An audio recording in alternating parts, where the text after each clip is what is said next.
Welcome back to the Stephen Knight Show. I want to remind you all over social media, Facebook, Twitter, Instagram, and of course our official website, thestephennightshow.com. Also go check us out on YouTube and subscribe. We get a lot of people comment on our interviews. They love the one with Kimmy from Huntsville, Love and Marriage in Huntsville.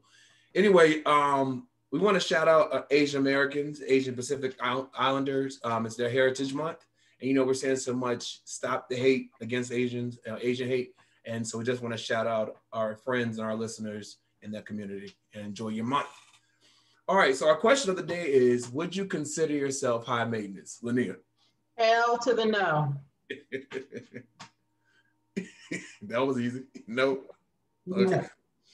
And let me ask you this, because I was reading some of the comments online on my page, and some people, they have their own definition of what high maintenance is. People think if you like nice stuff, that means you're high maintenance. I don't think that's what it means. I mean, it can go both ways in regards to I feel like high maintenance is people who like to contend with the Joneses, whether it be monetary, whether it be materialistic, in some form of fashion, whether you trying to get the best pew in church so the pastor can see your thigh, Right. You know what I mean? Like stuff like that. I mean, like something to where you feel like if somebody else ain't doing it, like you're looking down on them. I am too tomboyish to be anybody's materialistic and too frugal. So that ain't me. What about you, Nair? I know the answer to this. You know the answer. That's a good question. I was going to ask what the definition of that is. You know what? I really don't know. I don't know if I am or not. I feel like some things are just basic. Am I braggadocious? No, I don't think so. Which I think can be mistaken for high maintenance. But I don't know. What do you think, Steve? You know me a little bit. I mean, you know me for many, many years. What do you think? I wouldn't think you're high maintenance at all. Yeah. I mean, you have a standard, but I don't think that's It's different. Yeah. It's different. A Yeah, standard is different. I think the three of us have that. Yeah, I think we each have. Yeah, definitely. I'm definitely not high maintenance, I don't think. But I know I was thinking about this. Okay, so I don't like to drive a lot. I will drive, but I don't like driving. So I actually have some friends who feel some kind of way because I've never been to their house. And they always come to mine. But you live too far. I don't want to drive way out there.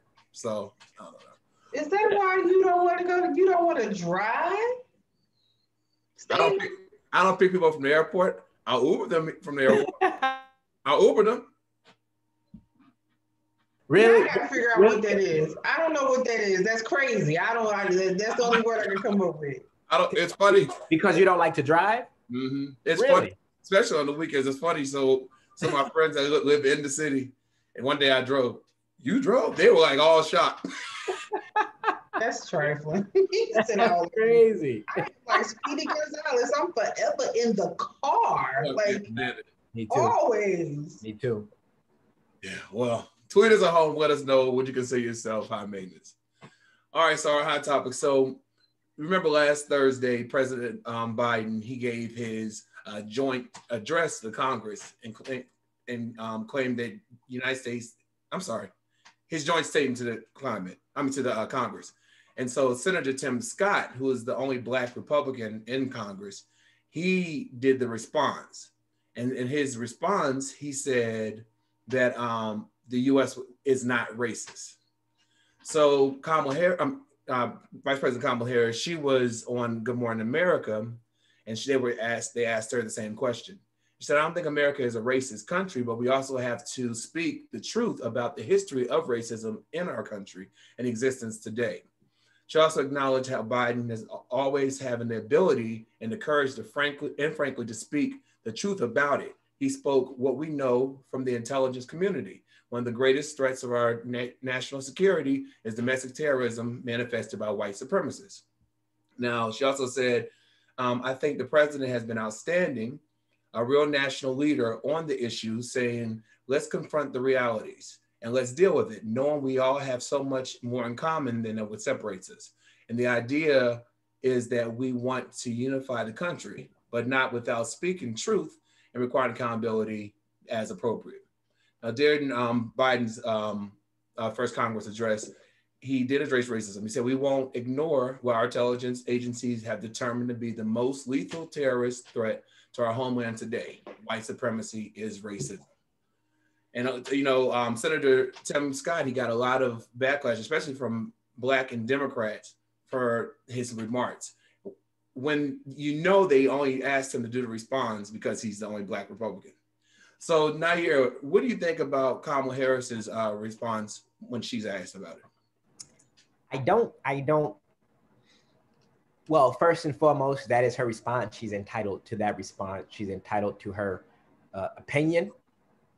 That's included in her response. But I think it's missing a great deal of fact. I think she did acknowledge one part of the history, but I think she's missing the fact that this is still a racist, sexist, many other other ists of a foundation in our country. So the systems are still in place. You might have some newer generations of people who are in this country who don't hold or uphold some of those same ideals.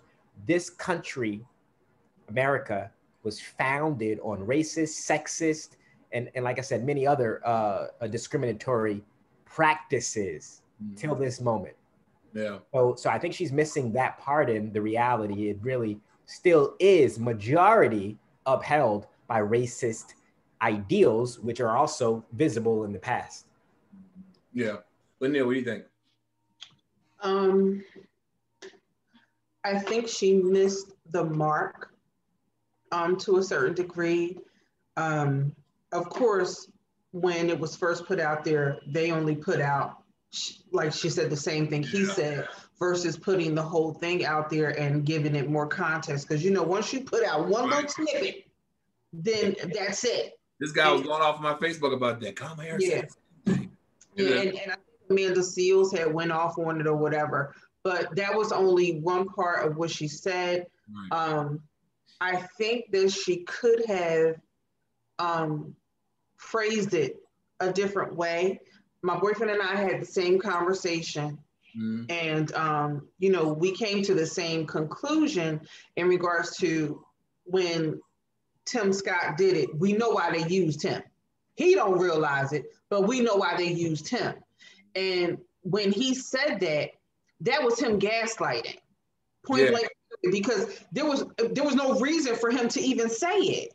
There was no reason for you to say it. That didn't have anything to do with what Joe Biden had said. If you were giving some form of rebuttal to what Joe Biden had spoke about, that had nothing to do with it. Right. It was gaslighting. But in regards to Kamala, there's this thing, like, unfortunately, we always have to word what we say, you know what I mean, so that, it comes across, you know what I mean, in a certain way. And I think she could have worded it maybe a little bit different and really touched on the fact, like Nair said, like this society, this country. When you think about power, what's the first color you think about? Right. Mm-hmm. That's the first color you think about when you think about power, money, CEOs, whatever you think about. And when you think about getting approved for something, what do you think about? That color. Yeah. Point blank, period. And what gender do you think about? Right. Men. The male. What gender and what form of able-bodiedness do you think about? Yeah. Steve, I'm curious. What was the guy on your page saying and on this back and forth? Well, I had made a comment on my page because I was so disgusted with Tim Scott, and when he's been on record talking about how he's been stopped by police and how he's been treated, but they used him as a pawn and he took the bait. And so I made a comment and the guy was like, Kamala Harris just said the same thing. This is the next day. And I didn't see her full quotes until today, but she didn't really say the same thing. But again, I do believe she missed the mark.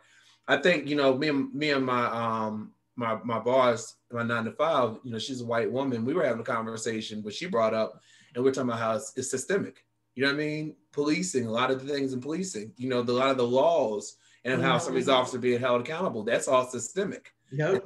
And those are founded off of racist ideas in many cases and have not been changed. And so, but that's in different systems, that's across the board, different things. And so until that changes, it is considered a racist country because you're based off those ideologies. You know what I mean? Every day, Absolutely. all day. Every day, all day. Yeah. Yeah. Well. All right. So Justin Bieber. So he debuted a new look recently, sparking familiar accusations of cultural appropriation. He took to Instagram and posted some selfies where he has dreads, and a lot of Black people are coming out against it, saying again he is doing cultural appropriation. Now he had the same backlash back in 2016 when he had corn rolls and he had dreadlocks and whatnot, and they kind of compared to Zendaya, the actress, when she wore dreads on the Oscars red carpet, and became the subject of racist criticism by E-host Juliana Racic, infamous saying that she smelled like patchy oil or weed, and so she had backlash for that. But Ebony Magazine, Josie Pickens from Ebony Magazine, she explained why that privilege and wearing those looks, pretty much wanting the Black culture but not understanding it, and using it when it works for you. Now Justin Bieber did comment and he said it's just my hair, and so that's a lot of people saying that's where he's missing the mark. Linnea, do you think it's anything wrong with white people wearing hairstyles that we created?